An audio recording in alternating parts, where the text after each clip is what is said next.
তো চলো এইভাবে এইভাবে করে নিতে হবে। তো বাটি মতন আর কি বানিয়ে নিতে হবে, পুরটা যাতে সুন্দর করে দিতে পারি।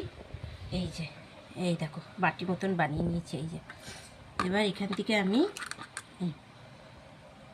এই ঢুকিয়ে দিলাম।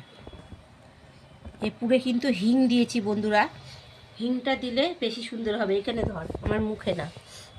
এই যে এই দেখো সুন্দর।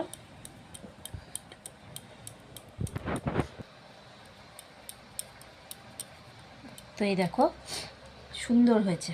চলো আর একটা করে দেখাই কত সুন্দর ভরা হয়েছে। এইভাবে সবসময় এইভাবে বাটি করে নিতে হবে যাতে পুরটা ঠিক মতন ভরা যায়।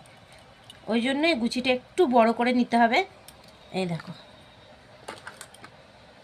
এই আমি কিন্তু অনেকটা পরিমাণে পুর দিচ্ছি, খেতেও কিন্তু দারুণ হবে।